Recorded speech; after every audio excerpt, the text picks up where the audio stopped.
Hi guys! Welcome back to my channel.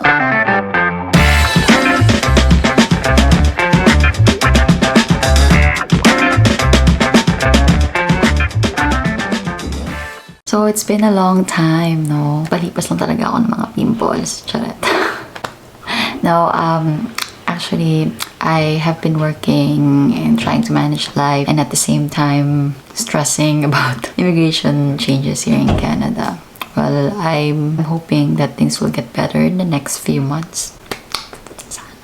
Anyway, so for today's video, someone sent me a message about post-graduation work permit refusal, which led me to upload about this and give tips to prevent it and what you should do next after you get denied for your application. In the Government of Canada's website, it details there the eligibility and ineligibility of post-graduation work permit or PGWP. Now, if you don't know what PGWP or post-graduation work permit is, watch my previous video or playlist about study and work in Canada, or check the link in my description box below. Post-graduation work permit is a document that allows you to work inside Canada for a maximum of 3 years depending on the length of the program that you study. Through this permit, you will gain Canadian work experience and then later you can apply for your permanent residency. So if you are graduating soon, you should start preparing for your application for post-graduation work permit as soon as you get your final grades or letter of completion from your designated learning institution. And remember that you only have 180 days to apply and you don't need a job offer for you to apply for that. So what are the reasons why you get refused for post-graduation work permit? Number one is studying part-time. You have to maintain a full-time status as a student in your school. So if you studied part-time at some point, you will get rejected for your post-graduation work permit, except only if you're on your last term or final year, last semester, then it is allowed. This means as well that you have to be very mindful in crediting those courses you have taken back in your home country or previous college or institute, as it might affect your status as a student. So at NBCC, there is what we call the recognition of prior learning, in which you can do a credit equivalency of your courses or subjects that you have taken back with your previous college or institute back in your home country. And with this kind of like program or the RPL, it will not reduce your tuition fee or shorten the length of your program as an international student.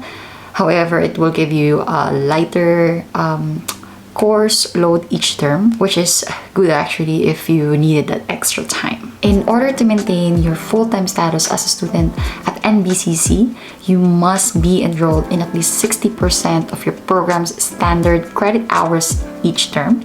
And with that being said, you cannot obtain more than 40% of your credits each term through RPL, as it will impact your ability to meet the requirement or result in change of status. The second one is the gap or break in studies or leave from your studies. So if there's a gap or break in studies, or you did leave from your studies, you will get refused from your post-graduation work permit unless you provide IRCC the reason or an explanation behind your gaps or breaks in studies. A gap from studies or a study gap can be due to failing courses, political strikes, teachers' unavailability, financial reasons, or personal reasons like pregnancy, switching schools or programs. Third one is study permit expired. You cannot apply for post-graduation work permit with a study permit expired.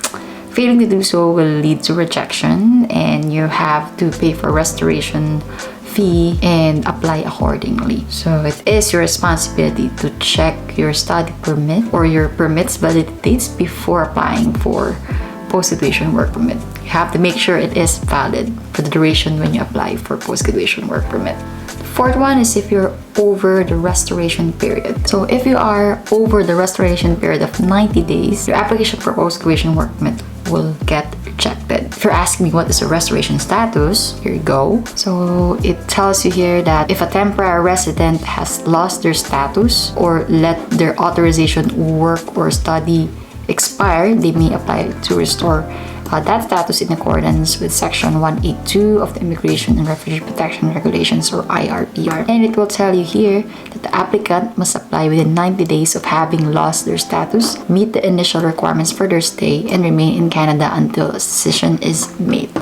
If you're looking for more information for that, you can check the link in my description box below. Another way or reason for your refusal is the absence of educational transcripts. If you fail to include your transcript of records or your letter of completion from your designated learning institution or from your school, then automatically you will get rejected for a post-graduation work permit application. The sixth one is if you studied to a non-eligible school. If you studied to a non-eligible designated learning institution, then chances are your post-graduation work permit will get rejected. There are a lot of designated learning institutions listed on Canada's website, and you have to double check if that designated learning institution offers post-graduation work permit, unauthorized work, or work more than 20 hours per week. It is very straightforward, as it is counted like as a violation already.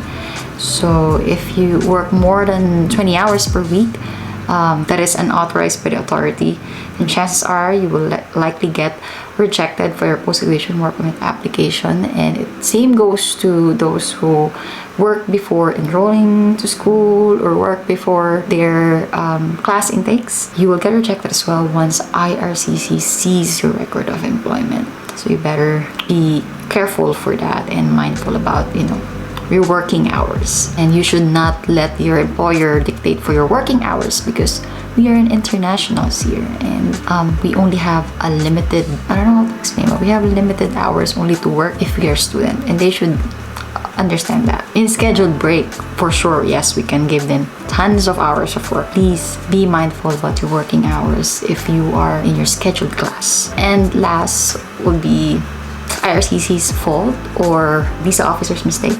This is very unlikely to happen, but possible. IRCC can make mistakes too. And remember the one that I posted about the 1 year plus 1 year program, and then she only got a 1 year post-graduation work permit. Well, that falls under like a good example for this one. So she then gets a response from IRCC after contacting them and sending them a web form about her case, and I'm happy that she got a response, or she got already her an updated 3 year post-graduation work permit after proving that she didn't get the full length of her post-graduation work permit. So I think what happened was IRCC maybe overlooked the letter of completion, because when you first read it, it will tell you like she only finished or completed a 1 year program. However, there's like a second paragraph that she took as another program related to the one that she took prior, and it is actually equivalent to like a 2 year program. So I think that's what happened, and I'm glad that she fight for it and she got her post-graduation work permit for 3 years, validity.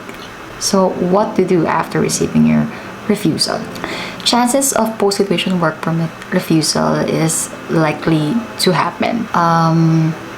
As long as you follow the rules, then you should not be getting a refusal. I believe that approval rate for post-graduation work permit is way more higher than getting a refusal. Once you receive your post-graduation work permit refusal, you only have 180 days to resubmit your application. The best solution if ever you receive a post-graduation work permit refusal is to consult a professional to help you reapply. The reason is that because they can present a strong case for you to defend your situation, most primarily with study gaps, restoration period, unauthorized work, and expired study permits.